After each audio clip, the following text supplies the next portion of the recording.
RCN. Le son de la différence. RCN présente Parcours d'entrepreneur avec Alexis Armand Dehaas. Et bienvenue sur RCN dans Parcours d'entrepreneur avec Alexis. Alexis, accompagnateur des créateurs et repreneurs d'entreprises dans le Grand Est. Et aujourd'hui, nous avons le plaisir d'accueillir avec nous Quentin Chevalier. Bonjour Quentin Chevalier. Bonjour, merci. Alors vous avez créé votre société qui s'appelle Quentin Chevalier Création en 2022 à peu près, c'est ça ? C'est ça. Une société qui est spécialisée notamment dans la création de mobilier et la décoration sur mesure. C'est ça, donc je dessine, réalise et fabrique donc des éléments de décoration, de mobilier, d'agencement. Ça peut aller aussi bien du petit objet de la lampe ou à une réalisation complète d'un desk d'accueil pour une profession libérale. Ce que je montre d'ailleurs sur la vidéo pour ceux qui nous suivent en vidéo. Ouais, exactement, donc pour le particulier et le professionnel. Tout est envisageable. C'est ça. Vous travaillez donc avec tout type de clientèle. C'est ça. Vous me disiez tout à l'heure en préparant que vous bossiez aussi bien avec des cabinets d'avocats, des notaires, mais aussi vous pouvez travailler avec un particulier qui a besoin de réaménager ses intérieurs. C'est ça. Donc ma clientèle va être essentiellement des gens qui ont du goût, qui cherchent de l'originalité, et donc le but c'est de les accompagner parce que donc il y aura tout un travail en amont de recherche d'idées ou de sources de choses qui leur plaisent.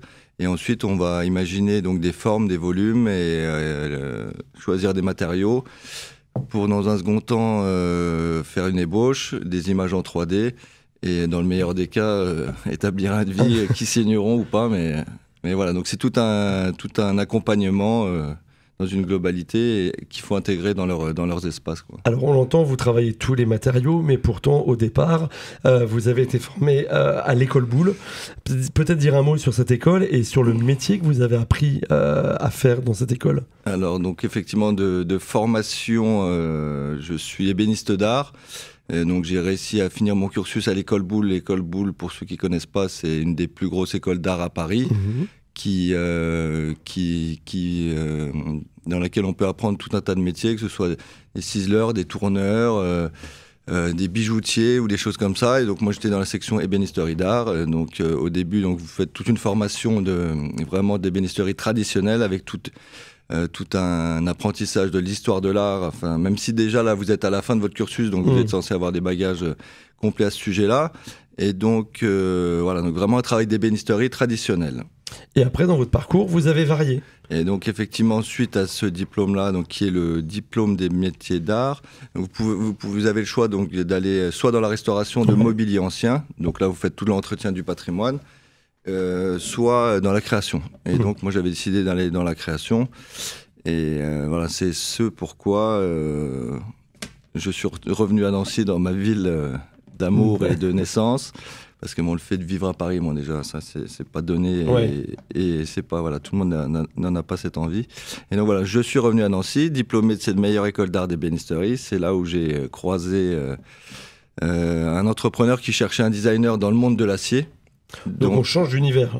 Complètement. Donc j'avais même pas eu le temps d'exercer le travail d'ébéniste, que j'étais déjà dans une société qui travaillait l'acier. Et donc c'était une grosse chaudronnerie qui cherchait à développer un pôle de décoration.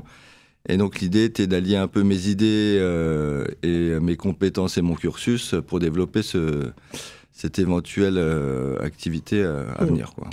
Après, vous avez travaillé d'autres matériaux, le plastique, c'est ça ou... J'ai travaillé dans une société qui faisait des éléments de décoration à base de polystyrène résiné. D'accord. Donc là, c'était encore un autre métier. Donc on va tailler dans la masse, dans le brut du polystyrène.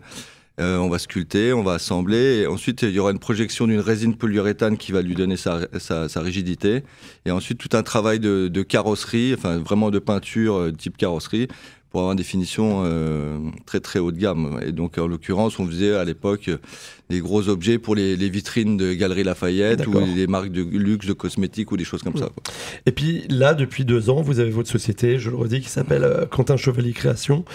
Qu'est-ce qui a été déclencheur ? Qu'est-ce qui a déclenché ce moment où vous dites « je crée mon entreprise » C'est un concours de circonstances, si vous voulez, dans la mesure où la dernière société dans laquelle j'ai travaillé, c'était un ami qui m'avait filé un coup de main. Enfin, le patron de cette société de décoration qui s'appelle Couleur et Volume, qui est à Dombasle, qui existe toujours aujourd'hui, m'avait filé un coup de main le temps que je me relance, et voilà, il était temps que je m'envole, et donc voilà, il m'a invité à prendre mes petites affaires et mon courage et à y aller, quoi. Et aujourd'hui, j'ai plutôt bien fait de l'écouter, donc voilà, donc je suis à mon compte et je réponds à des demandes sur mesure. Et vous avez été accompagné par Alexis? J'ai été accompagné par Alexis, tout à fait, parce qu'effectivement, être créatif, c'est bien, être entrepreneur, c'est autre chose. C'est ça, c'est pas la même chose, le travail du administratif, la gestion du quotidien. Administratif, je suis un peu papier, protocole, donc ça va, mais effectivement, la notion de se lancer et d'y aller, ben voilà, eux m'ont accompagné, m'ont rassuré, sur le côté aussi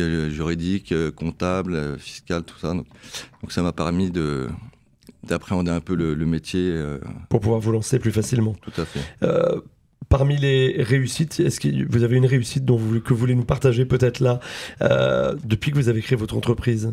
Écoutez, chaque projet, c'est un peu bateau, mais chaque projet est une réussite quand on arrive à le mener à bien, parce que des réussites, je ne sais pas, mais échec, il y a quand vous avez travaillé sur un projet, que finalement vous n'arrivez pas à aboutir, que ce soit pour une notion artistique ou financière. Je ne vous cache pas que souvent ça peut être le problème financier, mais même si le but aujourd'hui, donc je fais du sur-mesure, mais c'est pas... je suis tout à fait conscient du prix que ça peut coûter, mais le but étant de créer des produits sur mesure, vraiment au goût du client et à des prix abordables, parce qu'aujourd'hui vous avez les grandes enseignes de luxe qui ont pignon sur rue, qui vont produire donc des meubles certes de qualité, mais qui vont être réalisés à des milliers d'exemplaires et dans je ne sais quel pays. Donc voilà, donc à prix égal de ces grandes enseignes-là, on arrive à créer des projets en accompagnant le client, choix des formes, des matériaux. Donc voilà. Donc effectivement, l'échec, c'est quand on n'arrive pas à aboutir sur un projet complet, quoi. Aujourd'hui, vous êtes plutôt heureux d'avoir votre entreprise. Oui. Quel conseil vous donneriez à des gens qui, comme vous, seraient candidats à la création d'entreprise? En fait, si vous voulez, on m'a pas laissé le choix. C'est la vie qui a fait que c'était comme ça.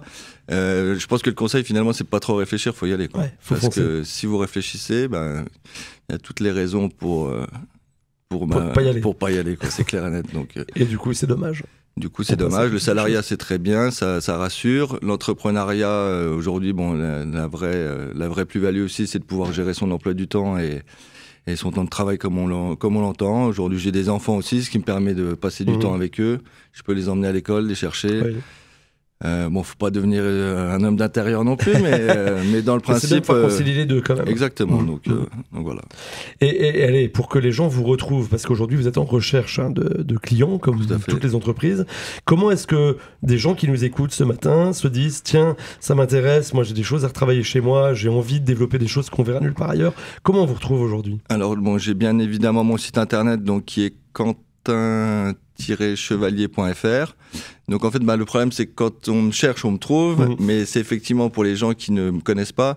Donc après, avec des mots-clés comme mobilier sur mesure et tout. Mais actuellement, donc, j'ai mon site internet quentin-chevalier.fr et les réseaux sociaux essentiellement, donc sur lesquels on est un peu plus actif et un peu plus à jour. Donc c'est pareil, c'est Quentin Chevalier Création sur Instagram ou sur Facebook. Donc Quentin Chevalier Création, on le rappelle, votre métier, c'est la création de mobilier et de décoration sur mesure. Merci beaucoup Quentin Chevalier d'être venu nous voir aujourd'hui pour nous présenter votre société, et on vous souhaite bon vent évidemment. Quant à nous, on se retrouve la semaine prochaine sur RCN pour un nouveau numéro de Parcours d'entrepreneur avec Alexis. RCN, www.rcn-radio.org